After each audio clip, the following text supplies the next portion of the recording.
है सुबह आज। ले आओ अंदर बैठ जाती, यहाँ पे काला टिक्का लगाना पड़ता। मैं आ रहा हूँ जी। भाई साहब को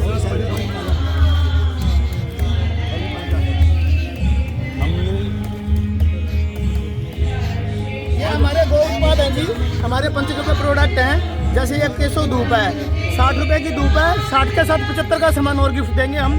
ये गोअर्क है, गोअर्क से कैंसर तक ठीक होता है। और ये पहाड़ों में जड़ी बूटी खाने वाली काली गाय कैंसर को जल्दी ठीक करती है।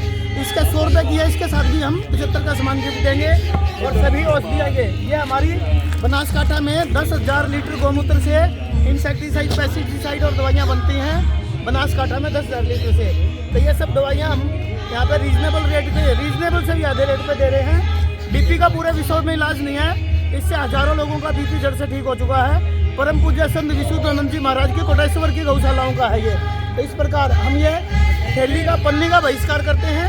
कपड़े के थैले हम लाखों रुपए के बनवा के बांट चुके हैं। पन्नी से प्रदूषण फैलता है। हमारी ये सारी सेवा का उद्देश्य ये है कि हमारी जमुना मैया में गटर शिविर गंदे नाले डलने बंद हों। पिछले साल 5 फरवरी को इलेक्शन था और सुबह हमने सभी गुरुकुलों गौशालाओं में यह आह्वान करवा दिया था कि सरकार उनकी आए जो हमारी जीवनदायिनी प्राणदायिनी दिल्ली की अधिष्ठात्री देवी माँ जगदम्बा यमुना में गटर शिविर गंदे नाले डलने बंद कर सके। और मोदी जी की सरकार आई है और मोदी जी ने 17 बार ये बोला था कि हम जमुना जी की रक्षा करेंगे। और हमने गुरुकुलों और गौशालाओं और वृद्धाश्रमों में पेड़े बनवा के भेजे थे। तो हम मोदी जी से पुनः प्रार्थना करते हैं कि जमुना मैया की रक्षा करें और गौवंश की रक्षा करें। यही हमारा गणतंत्र दिवस और यही हमारा स्वतंत्र दिवस होगा। मैं गव्य सिद्ध वैद्य संजय गुप्ता, और कहीं पे भी कोई सेवा करवानी हो, निःशुल्क कैंप लगवाना हो, मेरा नंबर 9868411869 है। हर हर महादेव, भगवान शिव हमारे भारत की रक्षा करें। यह चुलकाना से है, चुलकाना धाम से हो, जहाँ खाटू नरेश शीश के दानी पवित्र भूमि हमारी। अग्रवाल पंकज गोयल। जात पात की हमारे से बात नहीं करते, सब हम एक हैं। बागेश्वर बाबा ने कहा जात पात की करो विदाई, हिंदू हम सब भाई भाई। हम वाल्मीकि महाराज के चेले हैं, रैदास महाराज के चेले हैं। प्रचार करो ना।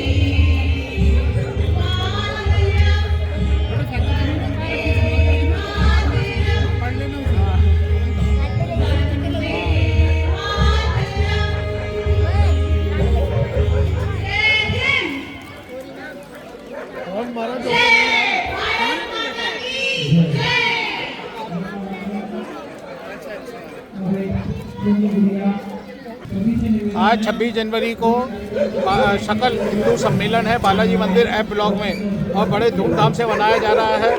यहाँ चारों तरफ के बहुत सारे हमारे है ना प्रार्थी आए हुए हैं और है ना इसमें आनंद ले रहे हैं। बड़ा ही आनंदपूर्वक माहौल है और हिंदुओं को एकत्र करने के लिए और हिंदू संस्कृति को जागृत करने के लिए ये कार्यक्रम रखा गया है।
मनोज मणि शास्त्री जी भी हमारे और नवीन जी से निवेदन करूंगा।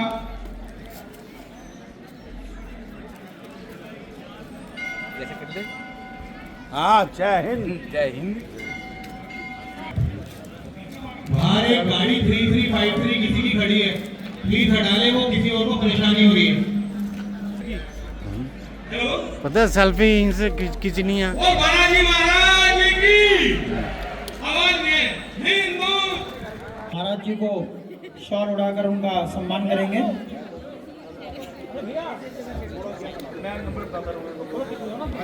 हमारे बीच में हमारे चौहान साहब हैं, उनसे भी निवेदन करूंगा, आज के हमारे मुख्य अतिथि हैं, आ जाए हमारे बीच में स्वागत के लिए।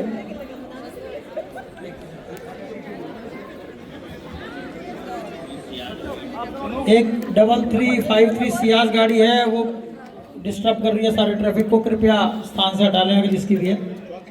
हमारे प्रधान जी हमारे बीच में पूज्य संत स्वामी शिव ज्ञानानंद जी सरस्वती, जो कि अखिल भारतीय दशनाम नागा सन्यासी हैं। तालियों से इनका स्वागत किया जाए। श्री पंचायती आनंद अखाड़ा त्र्यंबकेश्वर भगवान शिव की नगरी से आज सबको आशीर्वाद देने के लिए आए हैं। हम इनका हार्दिक अभिनंदन और इनका आभार करते हैं। वर्तमान में ये हुंडी महंत है और इनका प्रयागराज में और त्र्यंबकेश्वर में इनका आश्रम है। हमारे कर्तव्य ध्वनि होती रहे, संतों का सम्मान कर्तव्य ध्वनि से करते रहे।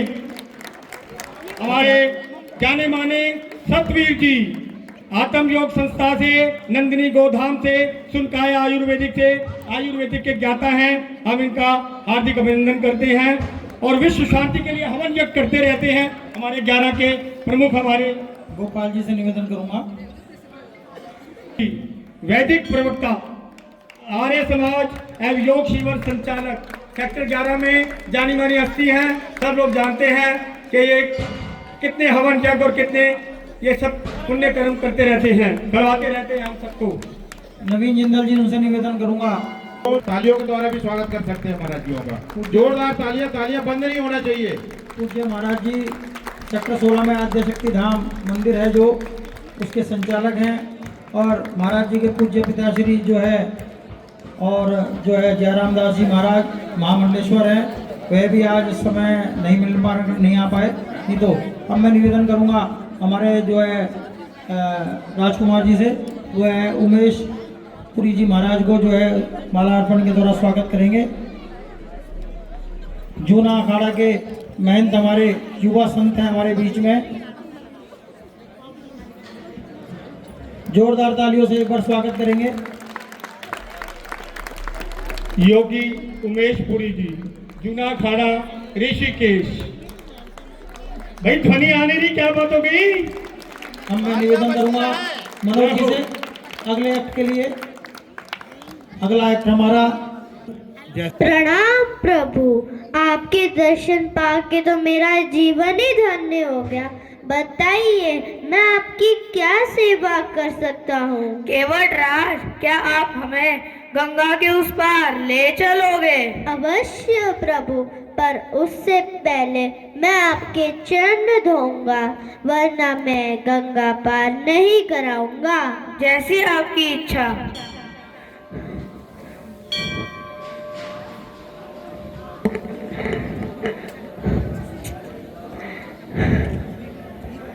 तथास्तु। चलो चलो।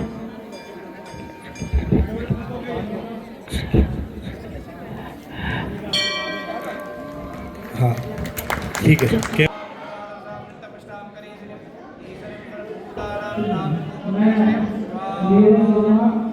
हमारे बीच में गीता यादव जी हैं, जो हमारे बीच में हैं, और कुछ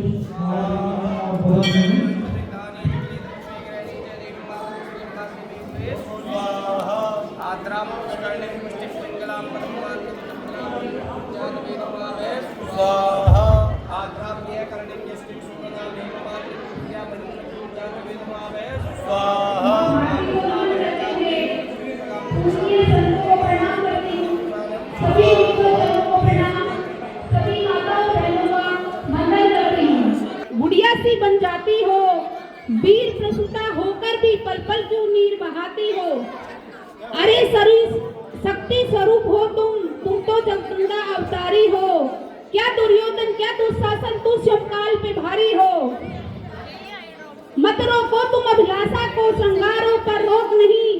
तुम कलिका हो उस उपवन की जो कोमलता पर टोक नहीं। मगर वर्जना क्यों करती डालों से तलवारों से, एक बार बस लगन लगा दो मृत्यु नाचती धारों से। चूड़ा चोली चुन्नी बिन संगार पूर्ण नहीं होता, मगर बताओ तलवार बिना क्या रूप अपूर्ण नहीं होता। हर रक्त बीज रणचंडी का रक्तिंग रूप दिखाएंगे, जब तुम खुद अपना तीर बचा लो प्रश्न कहां तक आएंगे। अब मैं ले चलती हूँ वैदिक काल में। नैरेटिव था, वेस्ट का नैरेटिव था कि महिलाओं को दूसरी कास्ट में शादी करने और अपना पार्टनर चूज करने का अधिकार नहीं है, जो न्याय और पतिव्रता की प्रतीक है। भक्ति में मीराबाई का सबने नाम सुना है। पन्ना धाय कितना त्याग हम सबको अपने जीवन में उतारना चाहिए। उनका अपना होने वाले राजा को बचाने के लिए अपने पुत्र का बलिदान दिया। कितना श्रेष्ठ चिंतन था हमारा। सावित्रीबाई फुले ने स्त्री शिक्षा के लिए कार्य किया, जबकि अन्य ने बाल विवाह प्रथा और दहेज जैसी सामाजिक कुरीतियों को दूर करने का प्रयास किया। आधुनिक भारत की बात करें तो डॉक्टर कमला सोनी जो भारत की पहली महिला वैज्ञानिक थी, और कुछ ही दिन पहले वैज्ञानिक अपनी रॉकेट वुमेन के नाम से जाने जाली रितु कारिधाय जो लखनऊ की है, हम लोगों के सामने प्रत्यक्ष उदाहरण है। कल बात करें तो दीपा मलिक का नाम हमने सबने सुना है। पैरा ओलंपिक में विकलांग होने के बावजूद भी उन्होंने गोल्ड हासिल किया, भारत का नाम रोशन किया। गीता फोगाट, बबीता फोगाट खेल जगत में अपना नाम किया। पीटी उषा ने ओलंपिक में अपना नाम किया। और जो राजस्थान की रहने वाली है, विश्नोई परिवार से आती है, और विश्नोई परिवार के 365 लोगों ने बलिदान देकर पेड़ों को बचाया, पर्यावरण को बचाया। तो हमारी संस्कृति तो भारतीय संस्कृति जो पर्यावरण संरक्षण का ध्यान रखती है। फिर स्वच्छता में अगर बात करें तो इंदौर की उषा विश्वनाथन का योगदान है, और अभी धुधरी ताती बस्तर की रहने वाली है, जिन्होंने शिक्षा में बहुत ही बड़ा योगदान दिया है और उनको पद्मश्री मिला है। अब हमारे नारी शक्ति को हमारी संस्कृति में कैसे देखते हैं? शक्ति का स्वरूप मानते हैं, संस्कारों की जननी मानते हैं, संवेदना और करुणा का प्रतीक मानते हैं। पाश्चात्य दृष्टिकोण में नारी को एक खेती कहा जाता है, एक बेब कहा जाता है, और शारीरिक सुंदरता और रोमांस के संदर्भ में देखा जाता है। अब कुछ करणीय कार्य है जो हमें करने चाहिए। वैचारिक विकास में देश समाज में विकास के लिए विशेष कार्य करने वाले महापुरुष है, महिलाएं हैं। आत्मनिर्भर भारत स्वदेशी अपनाना हमारे देश का धर्म है। मातृत्व में हमें कैसा बनना चाहिए? जीजाबाई की तरह। नेतृत्व में हमें कैसा बनना चाहिए? रानी लक्ष्मीबाई की तरह। और कर्तृत्व में हमें अहिल्याबाई की तरह बनना चाहिए। भारत भक्ति में भगिनी निवेदिता जो एक विदेश की महिला थी लेकिन भारत की होके रह गई, उनसे हमें प्रेरणा लेनी चाहिए, उनके पद चिन्हों पे हमें चलना चाहिए। और हमें करणीय कार्य जो करने चाहिए वो एक कार्य लेकर अपने भारत को विश्व गुरु बनाने के लिए गिलहरी जैसा प्रयास करना चाहिए। भारत माता की जय। तारों की पहचान है, यह प्रेम, धैर्य और सच्चाई का युगों से चलता अभियान है। कभी वेदों की वाणी बनकर, कभी गीता की ज्ञान बनी, कभी राम का मर्यादा रूप, कभी कृष्ण की मुस्कान बनी। मंदिर अलग, पूजा अलग, नाम अनेक भगवान के, पर सत्य यही है सबके भीतर दीप जले एक ही ज्ञान के।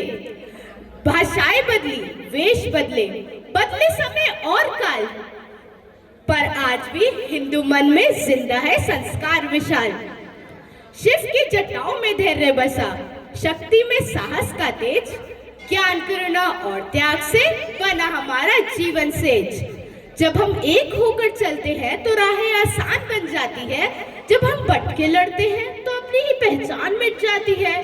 आओ आज ये प्रण करें, नफरत को दूर भगाए, जाति भेद छोड़े, एकता का दीप जलाए।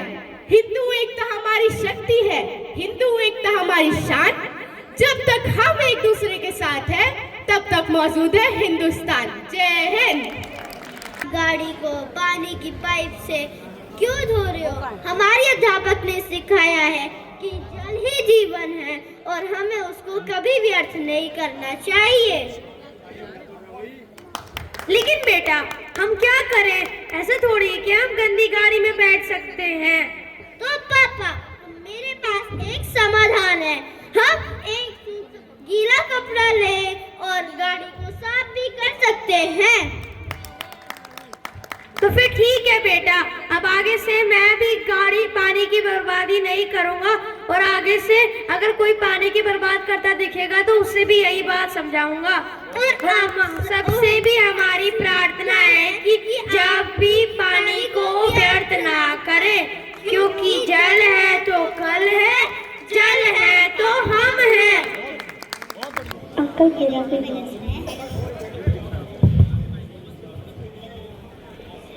एक बेटा डिसाइड हो गया आपकी देखो आज हमें कितनी परेशानी हो रही है, हमारी हेल्थ भी खराब हो रही है।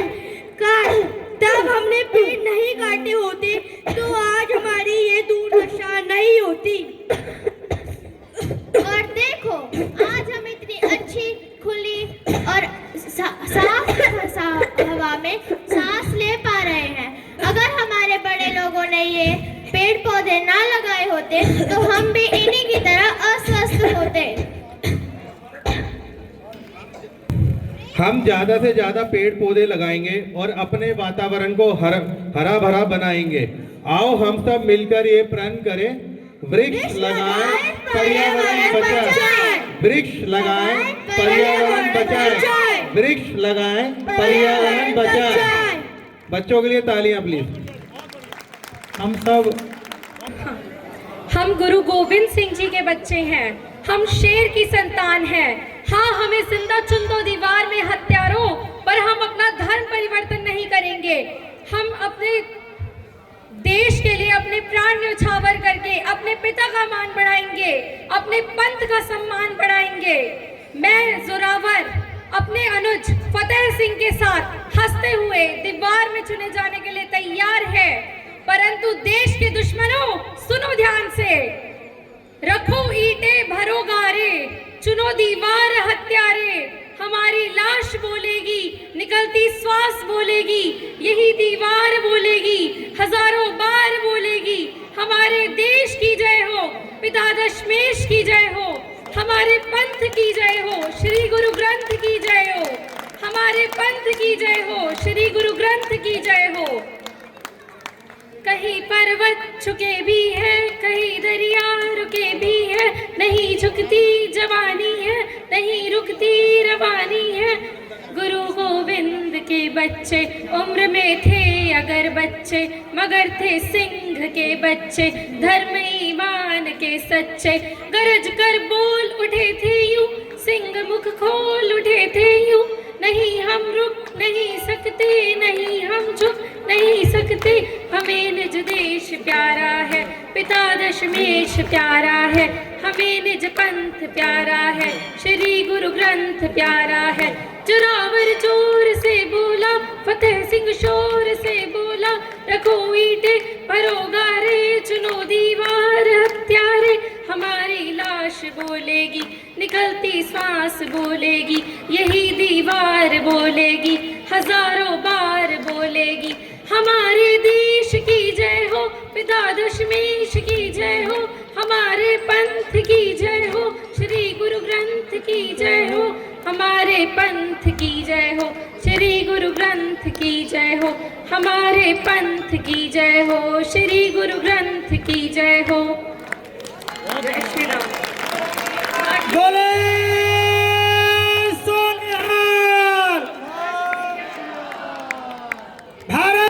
भारत माता की। किस प्रकार से गायत्री माता का ध्यान सभी करेंगे मेरे साथ, एक बार सब मिलकर गायत्री माता। ओम भूर्भुवः स्वः तत्सवितुर्वरेण्यं भर्गो देवस्य धीमहि धियो यो नः प्रचोदयात्। सम्माननीय सनातन संत समाज के मेरी महंत भालोग, आदर व सत्कार के योग्य मातृशक्ति, उपस्थित भद्र पुरुषों, इस सुंदर कार्यक्रम के ये समस्त सुंदर से आयोजक, मैं एक छोटी सी बात आपके बीच में कहना चाहता हूँ। बड़े खतरनाक दौर से हमारा समाज इस समय गुजर रहा है और ऐसा लग रहा है जैसे कि हम समाज की एक इकाई तक से जुड़ करके, और वो जो कटेंगे और बटेंगे की बात है वो हम अपने नज़दीक तक ले आए उसको। इसमें तो कोई संदेह नहीं है कि हम बटेंगे तो कटेंगे और निरंतर कट रहे हैं। एक मंत्र है वेद में जिसमें कहा यत्र ब्रह्मम च क्षत्रम च सम्यं च उच्चरतसः तम लोकम पुण्यम प्रजेशम यत्र देवासः अग्निना। वहाँ देवताओं का वास होता है, अग्नि का वास होता है। मेरे बराबर में इस धर्म स्थल में ये सेक्टर 11 को इस बालाजी मंदिर के विशेष प्रांगण में सबसे ज्यादा सुंदर शोहरत दी। एक बार जोरदार तालियां। अभी भी देवानंद आचार्य जी यज्ञ चल रहा है, ऋषियों की परंपरा का यहाँ अनुसरण हो रहा है।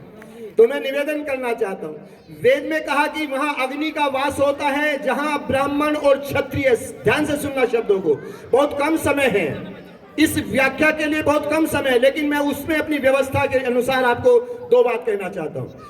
जहां ब्राह्मण और क्षत्रिय सम्यं चौ अच्छी प्रकार से एक होकर के, एक रूप होकर के, एक मत वाले विचार वाले होकर के चलते हैं, वहां देवताओं का वास होता है, अग्नि का वास होता है, वहां देवत्व का जन्म होता है, वहां संतान अच्छी पैदा होती है। दूसरी बात, वेद में कहा कि यत्र ब्रह्मम च क्षत्र, जहां ब्राह्मण और क्षत्रिय मिलकर के चले, जहां ब्राह्मण और वैश्य मिलकर के चले, जहां ब्राह्मण और शूद्र मिलकर के चले, वहां देवताओं का वास होता है। और जहां चारों परस्पर मिलकर के चले, वहां देवताओं का वास होता है। अब प्रश्न बहुत गंभीर ये है, लोग कहते हैं ब्राह्मणों ने शूद्र को बनाया। शूद्र क्यों बनाया? मैं आपको निवेदन करता हूं, शूद्र किसी जाति विशेष का नाम नहीं है भैया, ये वर्ण व्यवस्था है, 4 वर्ण है, ब्राह्मण, क्षत्रिय, वैश्य और शूद्र। और ये जो अंग्रेजी सभ्यता के लोग हैं जो हमारे इस मनु व्यवस्था को और वेद की व्यवस्था को आजकल गालियां देते हैं, वे लोग कान खोल करके सुन ले, किसी का काम भी 4 के बिना नहीं चलता। आपकी कोई संस्था हो, चाहे कोई कॉलेज हो, चाहे छोटे से छोटा स्कूल हो, उसमें भी 4 श्रेणी होती है ना आपके यहाँ। फर्स्ट क्लास के लोग प्रिंसिपल लोग होते हैं, 4th क्लास तक के कर्मचारी वहां होते हैं। तो ये फर्स्ट क्लास और 4th क्लास क्या क्लास है? ये वही है। इन 4 के बिना काम नहीं चल सकता। उन्होंने पशुओं की भांति हमारे नंबर डाल दिए हमारे ऊपर, ये 1 नंबर का है, ये 2 नंबर का है, ये 4 नंबर का है। और हमारे यहाँ ऋषियों ने उसे सुंदर नाम दे दिया, कर्मानुसार व्यवस्था दी और कहा ये ब्राह्मण है। सुनो ध्यान से, 4 शत्रु हैं समाज के अंदर, 4। एक है अज्ञान, जो सबसे बड़ा शत्रु है, समाज को अंधकार में ले जाता है। उससे हमारे जीवन की रक्षा करता है ब्रह्म से जुड़ा हुआ ब्राह्मण।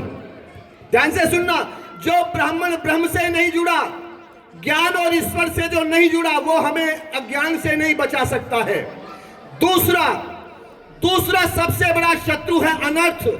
जब समाज में अनर्थ होगा, उस अनर्थ से हमारे समाज को कौन बचाएगा? वो बचाएगा क्षत्रिय। क्षत्रिय वो है, शास्त्र कहता है जो क्षत्रिय ब्राह्मण से जुड़ा हुआ होगा, वो क्षत्रिय समर्थ हो जाएगा अनर्थ का नाश करने के लिए। और वैसे समाज का एक और बहुत बड़ा वो है शत्रु, उसका नाम है अभाव। ये वैश्य समाज जिन्होंने आज ये इतनी सुंदर व्यवस्था की है, ये बिना धन के नहीं हो सकती। तो वो वैश्य समाज हमारे समाज की अभाव से रक्षा करता है, उसे पूर्ण करता है, सारी जगह धन से व्यवस्था कर देता है। और शूद्र अपने कर्मों से, अपनी सेवा से समाज को सुंदर बनाने में, समाज को पवित्र बनाने का काम करता है, शुचिता लाता है, साफ सुथरा रखता है अपने समाज को, वो शूद्र है। लेकिन मैं आपको एक निवेदन कर देता हूं, जन्म से सभी शूद्र उत्पन्न होते हैं, कर्म के अनुसार जैसी व्यवस्था हो गई वो ब्राह्मण, क्षत्रिय और वैश्य बन जाता है। लेकिन शूद्र कौन होता है? जो कुछ न बनने की क्षमता रखता है वो शूद्र रह जाता है, शूद्र बनाया नहीं जाता। और मैं आपको निवेदन करता हूं बड़ी आत्मीयता से, ब्राह्मण कभी भी जातिवादी नहीं हो सकता, क्योंकि ब्राह्मण जातिवादी कभी भी रहा होता तो राम की नहीं रावण की पूजा हुई होती मंदिरों में। और मैं आपको एक और निवेदन कर देना चाहता हूं कि ये ब्राह्मण की जातिवाद से ऊपर उठने की सोच है कि इन मंदिरों में कहीं भी भगवान के रूप बैठे हैं। भगवान परशुराम भी, चूंकि उन्होंने ब्राह्मण जाति में जन्म ले लिया था, लेकिन ब्राह्मण का, ब्रह्म का साक्षात अवतार होते हुए भी उनको किसी मंदिर में ब्राह्मणों ने अभी तक जगह दी होती तो ये ब्राह्मण जातिवादी हो जाता। मैं आपको निवेदन करना चाहता हूं, ये समाज को समझो और उन्हें भी जोड़ करके रखो। समाज को जोड़ने का काम इन मुखियाओं का है, जो समाज के मुखिया बनते हैं। मैं तो ब्राह्मण केवल उसे समझता हूं, माफ करना, मैं ब्राह्मण केवल उसे समझता हूं जो अपने पूरे समाज को जोड़कर रखने की क्षमता रखता हो, केवल कोशिश करता हो नहीं, जो जोड़कर रखने की पूरी क्षमता रखता हो, जो समझता हो। आज समाज में एक अंतरराष्ट्रीय स्तर की साजिश के साथ हमारे यहाँ ब्राह्मणों को गाली देने का ट्रेंड चला हुआ है, इसी मीडिया पर बहुत ट्रेंड चला हुआ। क्यों दी जा रही है गाली?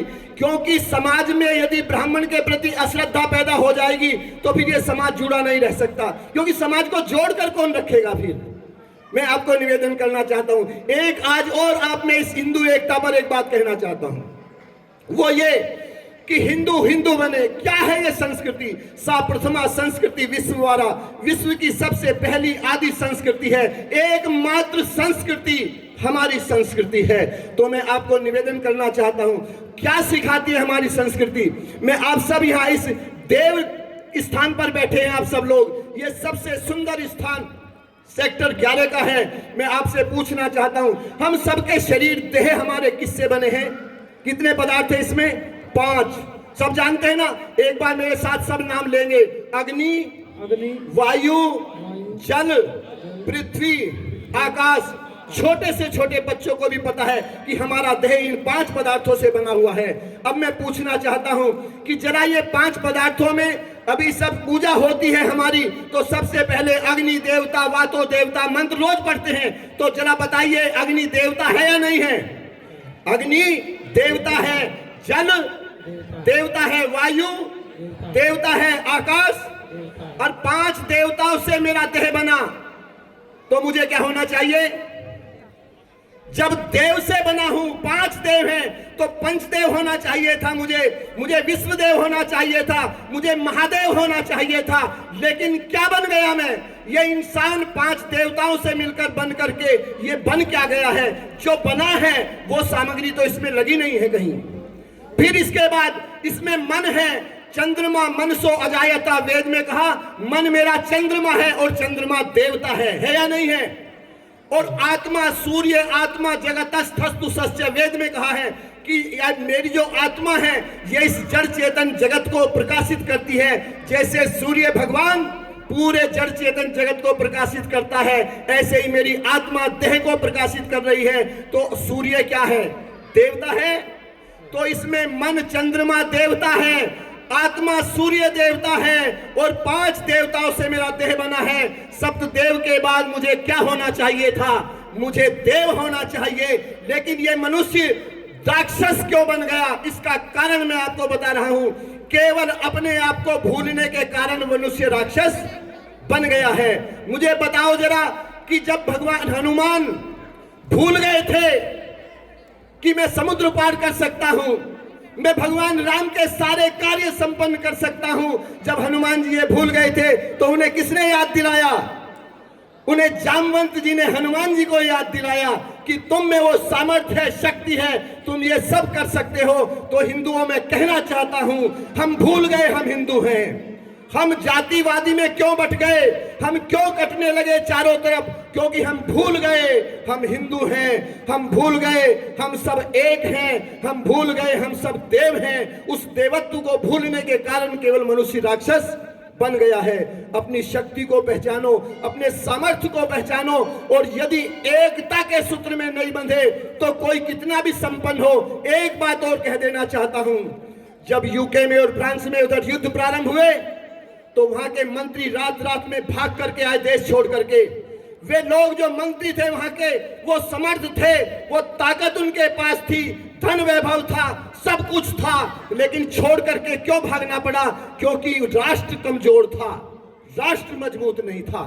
इसलिए मैं निवेदन करना चाहता हूं कि हम कितने भी समर्थ हो जाएं, यदि राष्ट्र मजबूत नहीं हुआ तो फिर हम सारों की सारी ताकत कभी भी छोड़ करके भागना पड़ सकता है। इसलिए पहले स्वयं एक हो, स्वयं ताकतवर बनो, और फिर राष्ट्र को ताकतवर बनाओ। अपनी एकता का, हमारे सुप्रीम पावर तक एकता का सूत्र में बंध करके तब ये हिंदू सम्मेलन सफल होंगे। इन सब व्यवस्थापकों के लिए मैं हृदय से आभार व्यक्त करता हूं कि इन्होंने आज, मैं तो इन संतों की सेवा और स्वागत तो मुझे करना चाहिए था, लेकिन इनकी श्रेणी में लेकर इन्होंने मेरा सम्मान किया। आप सबका सम्मान, बहुत बहुत धन्यवाद, बहुत बहुत आभार। की आज जरूरत है प्रेम से,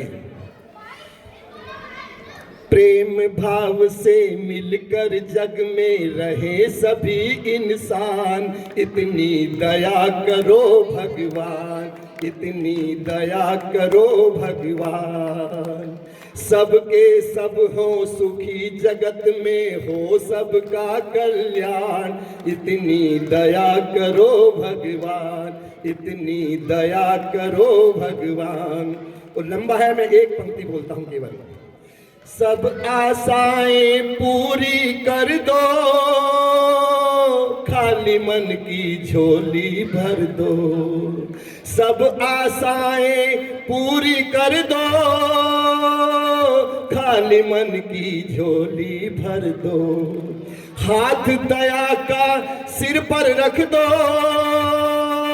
सबके सारे संकट हर दो।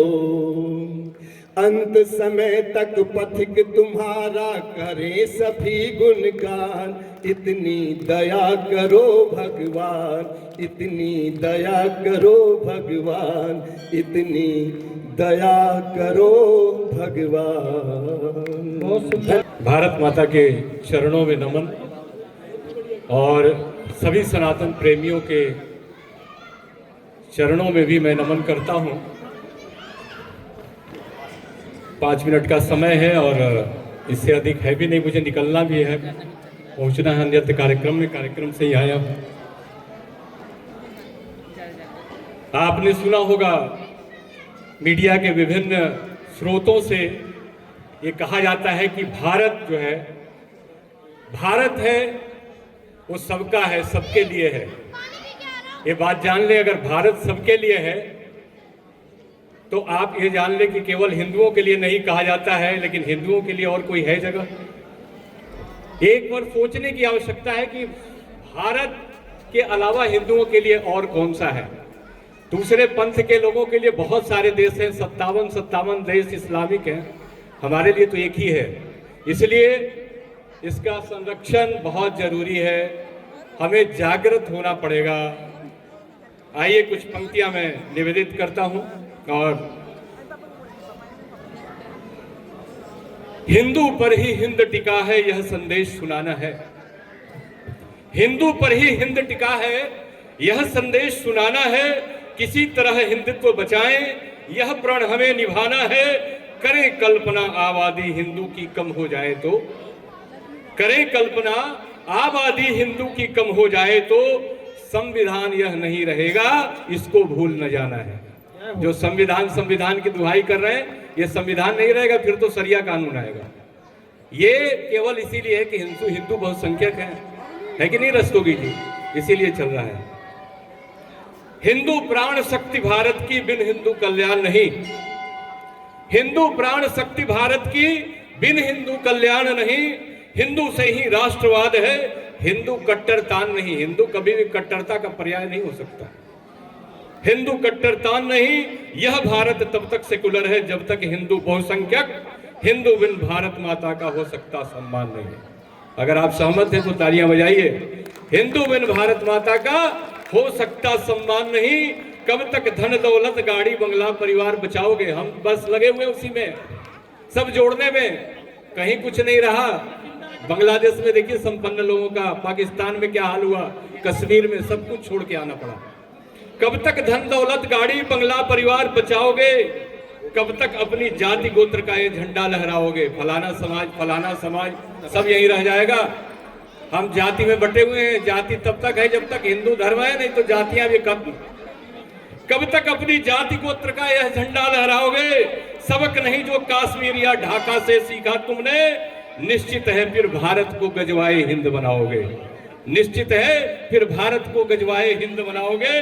जाति पाति करते करते कितने हिस्से बढ़ जाओगे? जाति पाति करते करते कितने हिस्से बढ़ जाओगे? स्वार्थ लोभ के भ्रमजालों से धीरे से सट जाओगे और सावधान कर नहीं हुए तो बहुत देर हो जाएगी।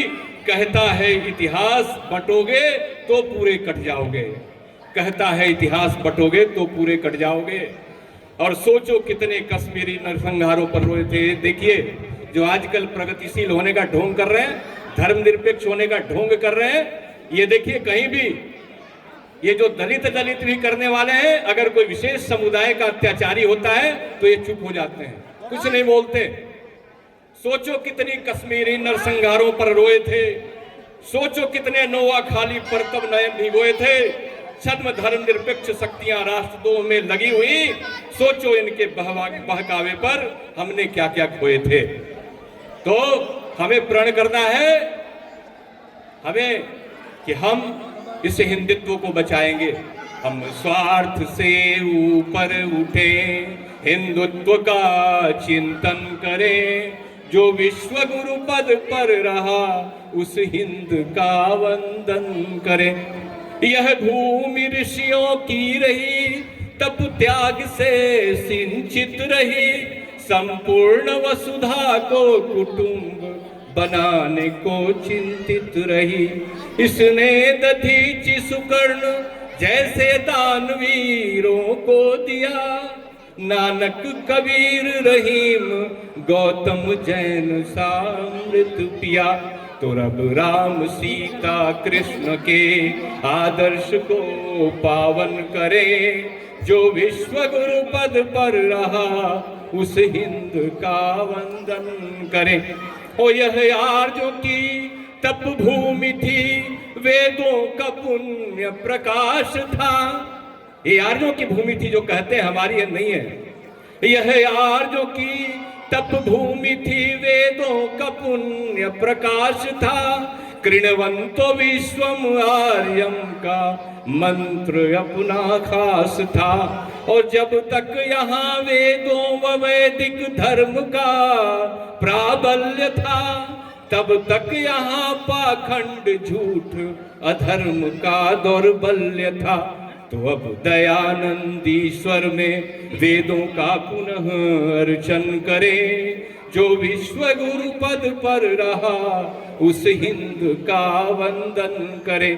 हम स्वार्थ से ऊपर उठे, हिंदुत्व का सुमिरन करें। जो विश्व गुरु पद पर रहा उस हिंद का वंदन करें। हिंदुत्व है तभी हमारा अस्तित्व है, नहीं तो हमारा अस्तित्व समाप्त हो जाएगा। ये हमें सब हर जगह से देखने को मिला है, कश्मीर से हो, पाकिस्तान से हो या बांग्लादेश से हो। इसलिए हिंदुत्व को पहले बचाना है, जातियां अपने आप बच जाएंगी। बंधुओं, जातियों को बताने की कोशिश मत कीजिए, नहीं तो आपका हिंदुत्व समाप्त हो जाएगा। बहुत बहुत धन्यवाद।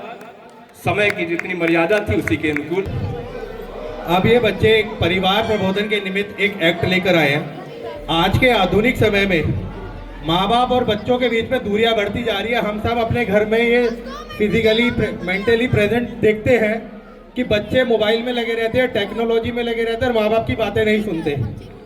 तो वो किस तरीके से दृश्य है वो एक बार ये रखेंगे, उसका समाधान भी इसके बाद बताएंगे। तो बच्चों के प्रोत्साहन के लिए एक बार जोरदार तालियां। बेटा एक गिलास मम्मी मुझे परेशान मत करो, मैं लैपटॉप में वीडियो देख रही हूँ, आप किसी और से पानी ले लो। मम्मी मुझे परेशान मत करो, मुझे अपने मोबाइल में गेम खेलने दो। अभी बेटा एक गिलास पानी देना। मम्मी मुझे परेशान मत करो, मैं लैपटॉप में वीडियो देख रही हूँ, आप किसी और से पानी ले लो। ठहरे बेटा तुम ही दे दो। मम्मी मुझे परेशान मत करो, मुझे अपने मोबाइल में गेम खेलने दो। अब बेटा तुम ही दे दो एक गिलास पानी। तुम तीनों ने मुझे परेशान कर रखा है, एक लैपटॉप, एक मोबाइल में, एक टीवी में और एक हेडफोन में व्यस्त है। ना पढ़ाई लिखाई की तरफ ध्यान, ना खेल कूद की तरफ ध्यान, पूरे दिन भर टीवी मोबाइल में ध्यान रहता है इनका। तो देखा आपने कैसे बच्चों ने आपको ये बताया कि आजकल की परिस्थितियों में किस तरीके से घर का माहौल रहता है, लेकिन इस चीज़ को दूर करने के लिए एक तरीका है, वो ये है कि हम सब अपने मोबाइल गैजेट्स को समय दूर रख के हफ्ते में एक बार समय लेके बच्चों के साथ बैठे और बातचीत करें। आजा सब बैठ के बातचीत करते हैं।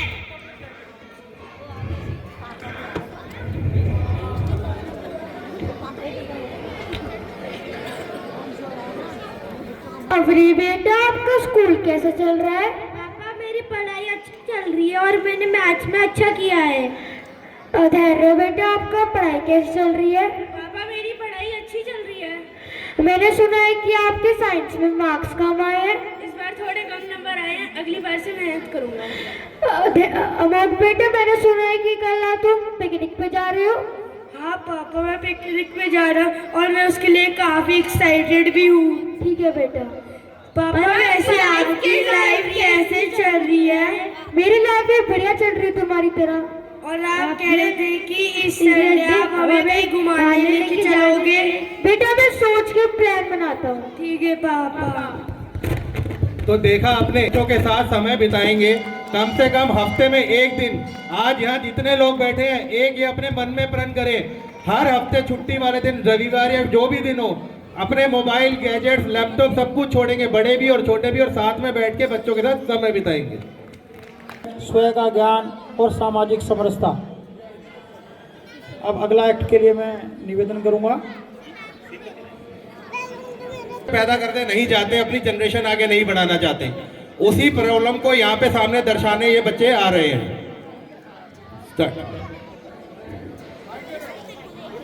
सुनो जी हम फैमिली प्लानिंग कर लेते हैं। अरे छोड़ो यार, अरे छोड़ो यार, अभी तो हमारी घूमने फिरने की उम्र है, चलो घूमने चलते हैं। दिशा बेटा एक गिलास पानी देना। और तो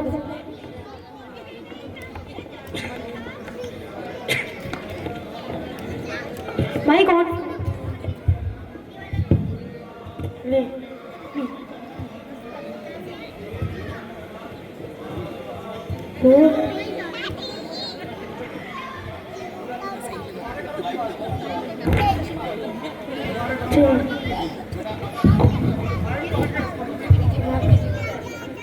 सुनो जी हम फैमिली प्लानिंग कर लेते हैं। अरे छोड़ो यार, अभी तो हमारी घूमने फिरने की उम्र है, चलो घूमने चलते हैं।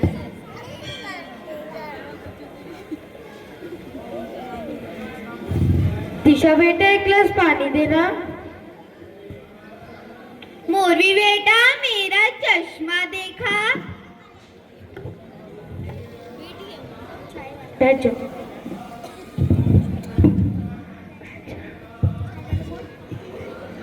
सुनो जी एक कप चाय देना। अरे मेरे घुटनों ने तो जवाब दे दिया है, मैंने तो पहले ही बोला था फैमिली प्लानिंग कर लेते हैं। सुनो जी आपने देखा हमारे पड़ोसियों का क्या हाल है, उनने सही समय पे बच्चे कर लिए होते तो आज उनका ये परेशानी नहीं झेलनी पड़ती। अच्छा हुआ कि हमने नहीं सुना उनका, वरना हमें इस समय में कोई पानी देने वाला नहीं होता। अदिति मंत्री जी से निवेदन करूंगा, हिंदू की तलवार। प्रेम मंत्री जी, क्षमा चाहूँगा, गुड़िया का नाम लिया मैंने। हमारे बीच में प्रेम मंत्री जी हैं, उनसे निवेदन करूंगा। अभी ज़्यादा समय नहीं है, 2-3 एक्ट होंगे, उसके बाद हमारे बीच में पूज्य संत बैठे हैं, उनका उद्बोधन होगा और उसके बाद कार्यक्रम को हम समाप्त करेंगे। कि हस्ती मिटती नहीं हमारी, सदियों रहा है दुश्मन दौरे जहां हमारा। कुछ बात है कि हस्ती मिटती नहीं हमारी, सदियों रहा है दुश्मन दौरे जहां हमारा। सर्वप्रथम श्री बालाजी महाराज के चरणों में सादर वंदन, पधारे हुए संत जनों के चरणों में प्रणाम निवेदन, आए हुए समस्त अतिथियों गणमान्य जनों को हार्दिक अभिनंदन।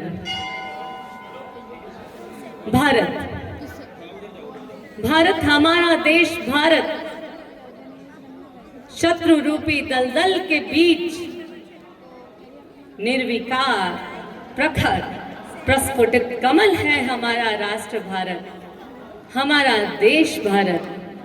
एक संदेश भारत की ओर से आक्रांताओं के नाम, एक संदेश भारत की ओर से आक्रांताओं के नाम की इतिहास गवाह है कि हमारी जन्मभूमि, हमारी भारत भूमि, हमारी मातृभूमि वीरों की जननी है, वीरों की जननी है हमारी मातृभूमि। और सनातन धर्म इसका रक्षक, बिल्कुल सनातन धर्म इसका रक्षक है। एक चेतावनी आतताइयों के नाम, एक चेतावनी आतताइयों के नाम कि हमारे वतन की ओर आंख उठाकर देखने से पहले ये जान ले कि न समझो कि हिंदुस्तान की तलवार सोई है, न समझो कि रणबांकुरे की हुंकार सोई है, न समझो कि हिंदुस्तान की तलवार सोई है, न समझो कि रणबांकुरे की हुंकार सोई है।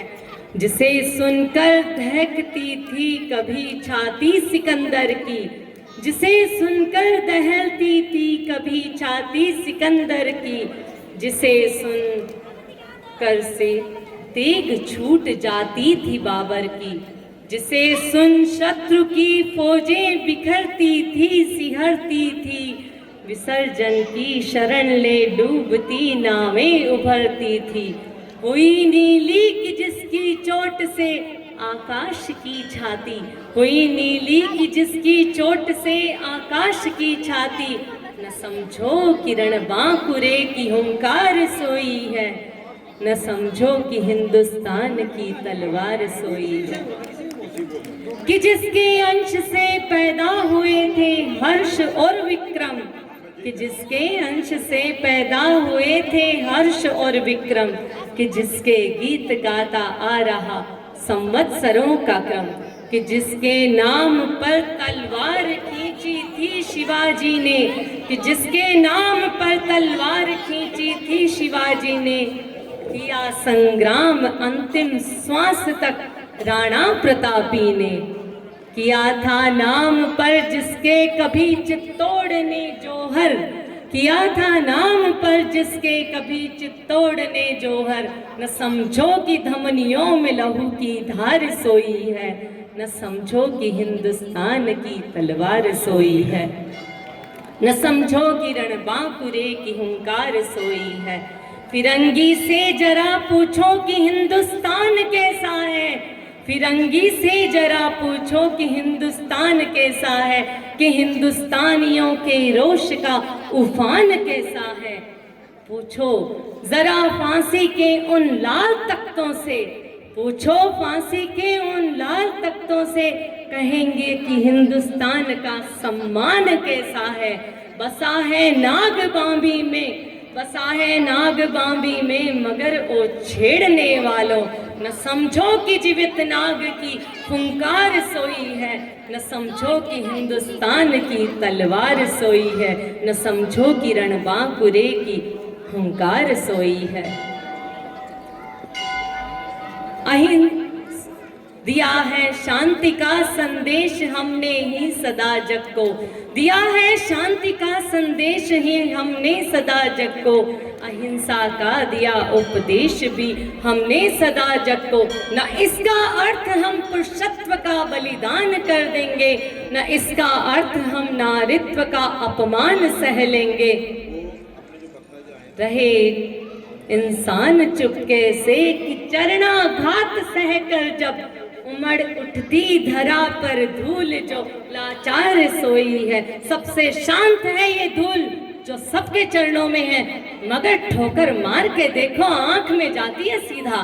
तो ये तो हमारा वतन है, हमारा देश है, हमारी मातृभूमि है, कोई आंख उठाकर तो देखे।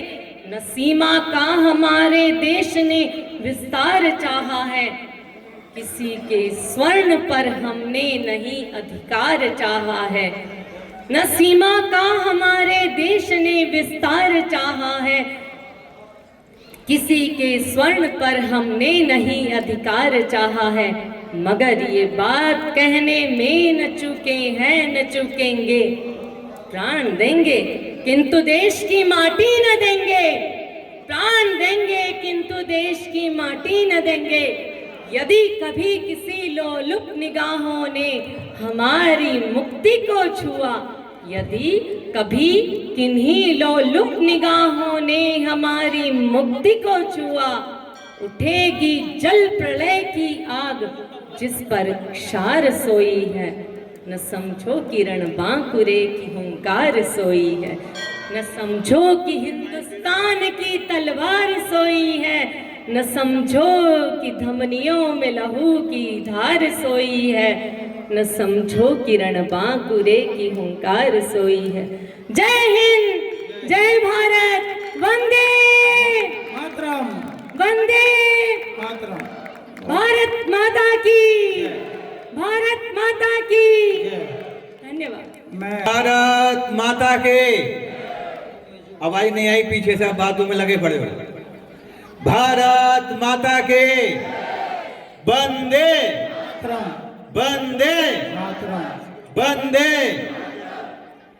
आपकी आवाज रोड तक पहुंचनी चाहिए कि ये पता चले कि बालाजी मंदिर के प्रांगण में हिंदू एकता दिवस मनाया जा रहा है। पर ऐसी आवाज से तो बात बनने वाली है नहीं, क्योंकि अभी आप संगठित ही नहीं हो। कुछ लोग बातों में लगे पड़े हैं, कोई मनोरंजन कर रहा है, कोई फोन पर। ऐसे कैसे बात बनने वाली है ये बताइए आप। क्योंकि जब आपका मन ही एक नहीं है तो आपके विचार एक नहीं होंगे, आपकी जीवन शैली एक नहीं होगी, आपकी कार्य प्रणाली एक नहीं होगी। वेद में एक मंत्र आता है, समगच्छध्वम संवदध्वम संवो मनांसि जानताम देवा भागम यथा पूर्वे संजाना नाम उपासते। समगच्छध्वम, हम सभी मिलकर चलें। संवदध्वम, हम सबका विचार एक हो, हम एक वाणी एक भाषा का पालन करना सीखें। संवो मनांसि जानताम, हमारे मन सभी के एक विचार वाले हों। आगे बात कहे देवा भागम, अर्थात विद्वानों का यही एक मत रहा है, हमारे संतों का, विद्वानों का एक ही धर्म, एक व्रत नेमा, मन वचन कर्म पति पद प्रेमा। अर्थात जहां हम एक दूसरे का अनुकरण और अनुसरण करते हैं, वही हमारा परिवार, वह हमारा समाज, हमारा राष्ट्र जो है एकता के सूत्र में बांधा जा सकता है। अब मेरे से पूर्व जिन वक्ताओं ने आपके समक्ष विचार रखे हैं, इतिहास कुछ समय के पश्चात अपने को दोहराता है, ये ध्यान रखना। मेरी पोस्टें यूट्यूब पर, फेसबुक पर आदि मैं लिखता रहता हूँ। तो कई दिन से चल रहा था कि आप, योगी जी ने नारा दिया था कि बटोगे तो कटोगे। हम अभी सभी जातिवाद के जंजाल में बंधे हुए हैं। अलग अलग विभाग हमें कोई बांटने वाला बांट चुका है। अब जब तक हम अपनी संस्कृति को, भारतीय सभ्यता को नहीं अपनाएंगे, तब तक हम एकता के सूत्र में नहीं बन सकेंगे। तो मैं एक दो बात कह के वाणी को विराम दूंगा। हमें करना क्या है? हमें सुनना पड़ेगा। अपने गुरुजनों की बातों को सुने और सुन करके मनन करें, मनन करके अपने जीवन में लेके आएं। हम बदलेंगे, जग बदलेगा। हम सुधरेंगे, राष्ट्र सुधरेगा। केवल सुनी सुनाई बातों से बात बनने वाली नहीं है। अब तो कुछ करके दिखाने का समय आ चुका है। वहां जो दूसरे आपके साथी हैं, वो बच्चे से लेकर युवा और युवा से लेकर वृद्ध तक सभी एकता के सूत्र में बंधे हुए हैं। एक आवाज पर उनकी युवा यूथ एकदम खड़ी हो जाती है। और यहाँ आवाज का कितने भी चिल्लाते रह जाओ, कोई आपके बच्चे नहीं आपकी बात को सुनते, आपके युवा पीढ़ी आपके साथ खड़ी नहीं होती। वृद्ध जन क्या करेंगे? वृद्ध जन तो केवल विचार दे सकते हैं। युवाओं को ही कुछ करने का जज्बा उनके अंदर होता है। इसलिए हमारे एक मनु का एक वचन था, एतत् देश प्रसूतस्य सखा साध अग्र जन्मना स्वयं स्वयं शिक्षेरन चरित्रेण पृथिव्याम सर्वमानवा। हमारा यहाँ का चरित्र बहुत ऊंचा था। यहाँ के ऋषि मुनियों के चरणों में बैठ करके शिक्षा ली जाती थी। और जो शिक्षा 25 वर्ष के अंतराल में ली जाती थी, उसी शिक्षा का जीवन पर्यंत तक पालन किया जाता था। और जब पालन करते थे तो यहाँ का ब्राह्मण बुद्धिमान था, चरित्रवान था, सदाचारी था। क्षत्रिय यहाँ का न्यायप्रिय था और धर्मज्ञ था। उसी की भुजाओं में बल और पराक्रम को दिखाने का सामर्थ्य था, न्यायप्रिय था। और जब तक वो शिक्षा रही, तब तक वैश्य का धन सबके अभाव को दूर करता हुआ समाज की समरसता का कार्य करता था। और तीसरा जो वर्ग था, सभी की सेवा शुश्रूषा करके अपने को गौरवान्वित करता था। गीता कहती है, श्रद्धावान लभते ज्ञानम। जो श्रद्धा से एक दूसरे की सेवा शुश्रूषा सत्कार करता है, वही अपने जीवन को सफलता को प्राप्त कर सकता है। पवित्र आत्माओं, अब करने का समय आ चुका है। अपनी संस्कृति से और इतिहास से कुछ सीखने की आवश्यकता है। सीख जाओगे तो बच जाओगे, नहीं तो ध्यान करना, शत्रु तो हमको ललकार रहा है। किसी कवि की दो लाइन कह के वाणी को विराम दूंगा। देश के अमर सपूतो देश पुकार रहा है। देश के अमर सपूतो देश पुकार रहा है। जातिवाद का विषधर फन फुफकार रहा है। जातिवाद का विषधर फन फुफकार रहा है। उठो धरा के अमर सपूतो देश पुकार रहा है। देश पुकार रहा है। भारत माता के वंदे वंदे। धन्यवाद। आज के समय में बहुत जरूरी है, फिर भी हम में से कुछ मानते नहीं है और उसके कारण किसी ना किसी को चोट आ जाती है, कोई दिक्कत हो जाती है। तो वही सब दर्शाने ट्रैफिक नियमों का पालन। बच्चे आ रहे हैं तो ध्यान दीजिए और उनको फॉलो करिए।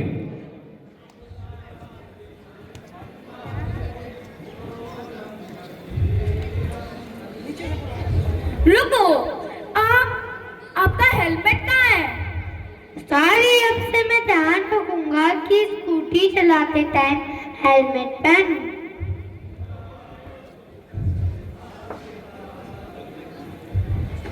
रुको, क्या आपका बच्चा 18 साल का है? नहीं, ये गलत बात है। सॉरी, अब से मैं ध्यान रखूंगी 18 साल से पहले अपने बच्चों को स्कूटी ना दूं।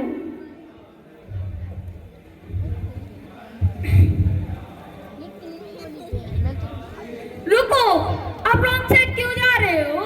सॉरी, अब से मैं ध्यान रखूंगा कि गाड़ी चलाते टाइम रॉन्ग साइड पर ना आऊं। तो देखा आपने, हम सबको ट्रैफिक नियमों का पालन करना चाहिए। आओ हम सब मिलके प्रण करें, हम ट्रैफिक रूल फॉलो करेंगे। हम ट्रैफिक रूल्स फॉलो करेंगे। Thank you.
चलो नहीं भैया, हम सामान लेने चलते हैं दोनों जने, ठीक है? चलो, मुझे भी घर का सामान लेना है।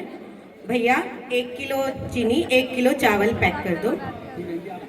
मुझे 2 किलो चीनी, 1 किलो बेसन चाहिए। जी बहन जी, मैं आपका सारा सामान पॉलिथीन में पैक कर देता हूँ।